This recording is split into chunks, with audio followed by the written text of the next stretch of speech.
Assalamualaikum warahmatullahi ta'ala wabarakatuh. Perkenalkan, nama saya Syamsul Armanda, NIM E 2019-2414. Di sini saya akan mempresentasikan tentang makalah saya, yaitu Peradaban Islam Bani Umayyah. Di sini, sebelum kita membahas tentang peradaban Islam dari Bani Umayyah, alangkah lebih baiknya kita mengenal apa itu sih peradaban Islam. Peradaban Islam adalah hasil dari cipta karsa bersama orang-orang yang berada di dalam suatu wilayah tertentu di dalam kekuasaan pemerintahan Islam. Jadi setiap sesuatu yang berada di bawah lingkup pemerintahan Islam di zaman itu dan menghasilkan suatu cipta karsa atau sebuah karya sehingga bisa dijadikan sebagai suatu acuan, maka disebut sebagai peradaban Islam. Peradaban Islam di sini mengandung banyak sesi. Di antaranya adalah dari peradaban Islam, yaitu bangsa, di mana mereka menciptakan suatu bangsa yang membedakan antara peradaban Islam dan peradaban pra-Islam.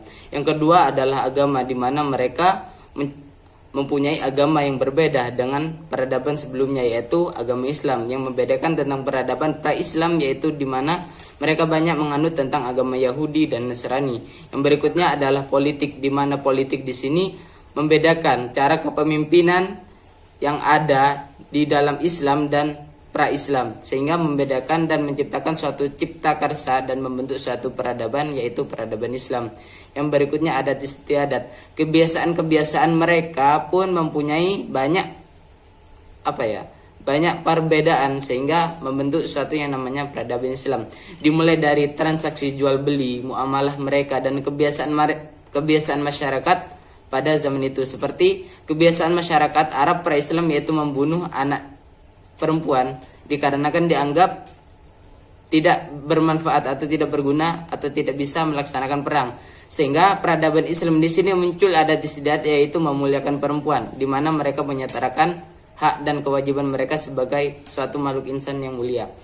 Yang berikutnya adalah slide kedua, kita akan membahas tentang perkembangan politik pada masa dinasti Bani Umayyah. Yang pertama adalah tahkim atau arbitrase, di mana peristiwa ini adalah perang antara Sayyidina Ali bin Abi Thalib dan Khalifah Bani Umayyah yang pertama, yaitu Muawiyah bin Abi Sufyan.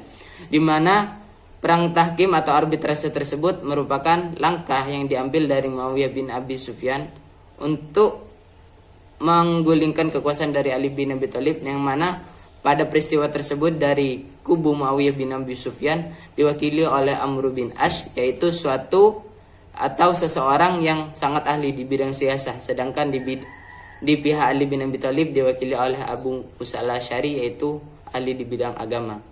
Yang berikutnya adalah kekhalifahan. Pergantian model kepemimpinan, di mana model kepemimpinan sebelum Bani Umayyah adalah model kepemimpinan kekhalifahan, di mana pemimpin negara tersebut dinamakan khalifah sebagai pengganti dari Nabi. Sedangkan ketika pindah ke masa Bani Umayyah berganti sebagai sistemnya, yaitu monarki atau sistem kerajaan, di mana pemimpin dari negara tersebut dinamakan sebagai raja.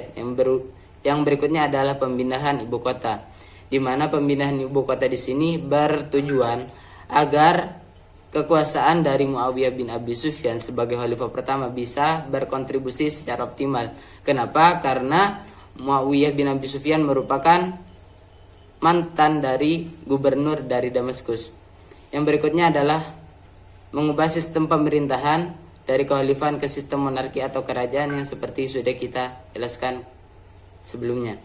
Yang berikutnya adalah front, yaitu membentuk front atau wilayah. Membentuk front-front wilayah di dalam beberapa bentuk. Di antaranya adalah front Jazirah Arab, Mesir, Irak, Asia Kecil, dan Afrika, di mana tujuan dari pembentukan front wilayah tersebut adalah yang pertama adalah membentuk atau mendistribusikan perekonomian, pendapatan, dan kekayaan negara agar bisa seoptimal mungkin, agar masyarakat yang berada di bawah tatanan kekhalifahan atau di bawah kekuasaan Bani Umayyah bisa mendapatkan atau bisa mengoptimalkan yang namanya kekayaan negara atau bisa merasakannya.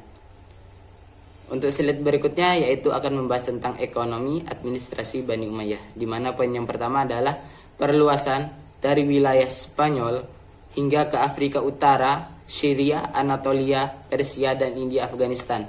Pada zaman itu wilayah administrasi dari Bani Umayyah sangat luas. Bisa dibuktikan dengan perbatasan mereka yaitu dari Spanyol sampai Afrika Utara, di mana Spanyol ini merupakan wilayah yang berada di benua Eropa, sedangkan Afrika Utara merupakan berada di benua Afrika. Sehingga dapat dipastikan wilayah administrasi yang banyak atau begitu luas akan membentuk yang berikutnya adalah menstabilkan nilai mata uang, di mana dari Bani Umayyah menetapkan sebagai mata uang mereka adalah dinar dan dirham sebagai mata uang wajib kekhalifahan. Sehingga dengan penetapan dinar dan dirham sebagai mata uang wajib dari kekhalifahan, maka secara otomatis akan menstabilkan nilai mata uang. Kenapa? Karena nilai tukar mata uang tersebut akan stabil dan bisa dijadikan sebagai acuan di dalam kegiatan tukar menukar atau di dalam kegiatan jual beli. Yang berikutnya adalah optimalisasi terhadap pendistribusian pendapatan dan kekayaan dengan stabil, di mana mereka melakukan optimalisasi terhadap kegiatan perekonomian sehingga yang namanya pendapatan dan kekayaan bisa didapatkan oleh segala pihak yang berada di bawah tatanan dari Bani Umayyah. Slide berikutnya akan membahas tentang konsolidasi dan pembaruan politik dari Umar bin Abdul Aziz, di mana poin yang pertama yang menjadi pokok dari pemerintahan Umar bin Abdul Aziz yaitu pembaruan terhadap pribadi dan keluarga, di mana pada awal masa pemerintahan Umar bin Abdul Aziz sudah memberikan semua hartanya untuk diserahkan ke Baitul Mal. Kenapa? Karena sebagian dari harta mereka pun ada sebagian hak dari rakyat, sehingga bisa mengoptimalkan yang namanya mengembalikan harta mereka kepada yang berhak.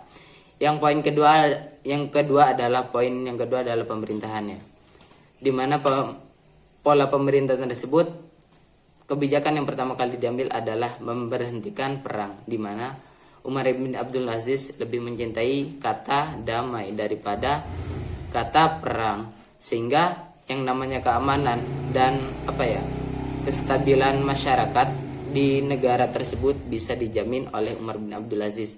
Yang berikutnya adalah optimalisasi pajak, sehingga pendapatan dari negara tersebut bisa dijadikan acuan sebagai negara yang bisa mempunyai kemakmuran yang lebih tinggi dari masa-masa sebelumnya.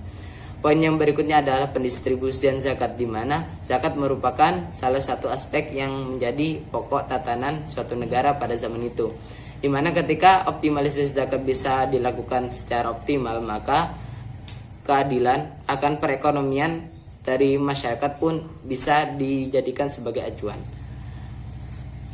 Slide yang kelima adalah gerakan oposisi dari Bani Umayyah, di mana beberapa gerakan oposisi dari Bani Umayyah yang paling mencuat adalah yaitu golongan Syiah, di mana mereka mempunyai ketidakpuasan atas perekonomian dan politik, di mana mereka banyak yang mempunyai keyakinan bahwasanya Bani Umayyah mengambil alih secara paksa kekuasaan dari Ali bin Abi Thalib.